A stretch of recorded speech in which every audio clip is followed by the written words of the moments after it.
أعوذ بالله من الشيطان الرجيم قالوا لم نك من المصلين ولم نك نطعم المسكين وكنا نخوض مع الخائضين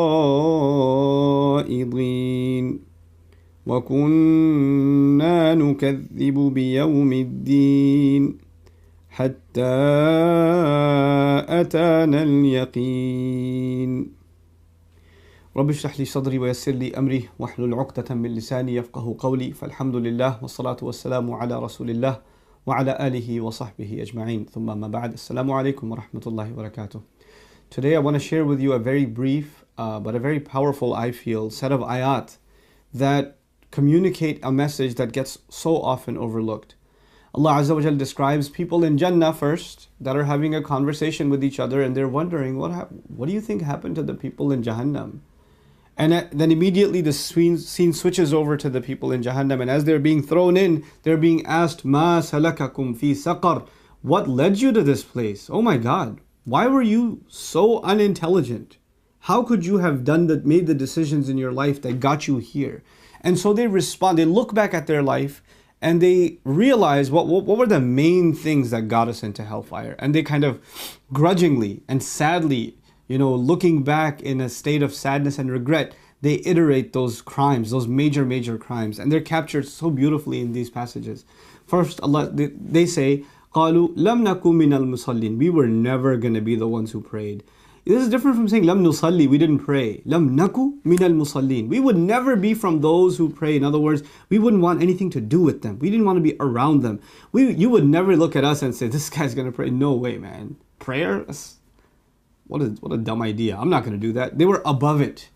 You would never find me among those people. And then, interestingly, the next ayah says, وَلَمْ نَكُ نُطْعِمُ الْمِسْكِينَ. And we would never be the ones who would feed or give food to the miskin, the one who can't help himself. Just a little definition is necessary here.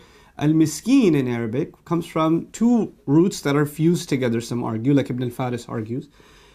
And it's actually from the one hand masaka, which is to stop, and sakana, which is also, to stop eating or to come to a pause and to stay there. In other words, there are people who maybe they weren't bankrupt or homeless or in desperate need to begin with, but they ended up in that situation and they can't get out of it. They're stuck in that state. A lot of times people of wealth that are very arrogant look at people that are poor and say, why can't they help themselves? Why can't they get a job? Why can't they improve their state? And a lot of them are not just poor, they're not just fuqara, they are masakin. There's a difference. A miskin can't help his situation. The political situation around them, the economic situation around them, the health situation that they may be in, the family situation that they may be in, paralyzes them in that state and they're not able to help themselves, right? So these people say, we didn't used to consider ever giving food to them either. وَلَمْ نَكُ نُطْعِمُ الْمِسْكِينَ وَكُنَّا نَخُوضُ مَعَ الْخَائِضِينَ. So if you're not caring about Allah and you're not caring about humanity, what's left? We used to, now this is my own translation, so bear with me. وَكُنَّا نَخُوضُ مَعَ الْخَائِضِينَ. We used to chill, we used to hang out. خَاضَ يَخُوضُ, to just talk, just to run your mouth, just to hang out, just to kill time, if you will. We used to just kill time. We had a great time though. Party after party, movie after movie. That's what we did with our life. Travel, vacation spots. That's all our life was. It was nothing else. Allah Azza wa Jalla in this ayah has given us profound wisdom. When you become people of salat, the opposite is true. When you become people of salat, your heart softens towards Allah. And if your heart softens towards Allah, then necessarily it softens towards Allah's creation. And you start looking around you of who you can give, who you can help. It's supposed to be a natural consequence. And the opposite is also true. If you're making salat, but your salat doesn't make you want to give, then maybe there's something wrong with that salat. Because one should lead directly to the next. It should be a natural consequence. You see, salat to us, to the Muslim, if you study Quran, you study the concept of salat in the Quran, salat to us is like a seed. And it keeps bearing these different kinds of fruit.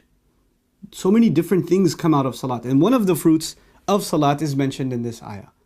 And if you're praying, but this fruit isn't manifesting, this plant isn't coming out, and this one of its manifestations being you become concerned for others. You want to give food to others. وَلَمْ نَكُ نُطْعِمُ الْمِسْكِينَ. We would never even consider it. That thought didn't even cross our minds. Subhanallah.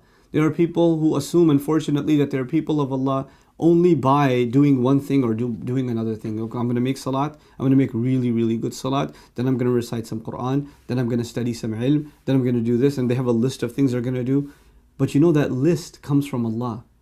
What your priorities should be, what the result of your salat should be, comes from Allah. Salat is not just an act, it's a reorientation of our thought process. And so in this beautiful, beautiful ayah, Allah talks about people who didn't really take advantage of their salat. And I want to leave you with this other place in the Quran where Allah talks about a generation of people who are worthless. فَخَلَفَ مِن بَعْدِهِمْ خَلْفٌ. And what does He say about them? أَضَاعُوا الصَّلَاةَ. That's remarkable.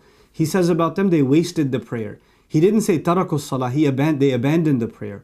أَوْ لَمْ يُصَلُّوا. They didn't pray. He didn't say that. He said أَضَاعُوا الصَّلَاةَ. Profound words. They wasted the prayer. In other words, this is a seed. If you don't water it, if you don't let its fruits come out, its manifestations yield, for those things to become reality, then you wasted this beautiful seed. You know, salat is something that should bring other things to life. That's what it's supposed to do. So may Allah Azza wa Jal make us people of real salat. People that when they make salah, it leads to something. It leads to them wanting to concern themselves with the needs of others. And they don't become insensitive to that, so the only thing they worry about is entertaining themselves. وَكُنَّا نَخُوضُ مَعَ الْخَائِضِينَ حَتَّى أَتَانَا الْيَقِينَ. Until and we stayed this way until وَكُنَّا نُكَذِّبُ بِيَوْمِ الدِّينِ حَتَّى أَتَانَا الْيَقِينَ. We lived a carefree life. We didn't even think about Judgment Day until the final conviction came to us, which is death itself. May Allah wake us up well before al-yaqeen comes to all of us. May Allah Azza wa Jal make us a people of salah and make us a people who give. And wallahi, when we give, maybe our deeds weren't enough, but the du'as of those that we gave to, maybe their du'as are going to be the ones that save us on Judgment Day. Barakallahu li wa lakum. Wassalamu alaikum wa rahmatullahi wa barakatuh.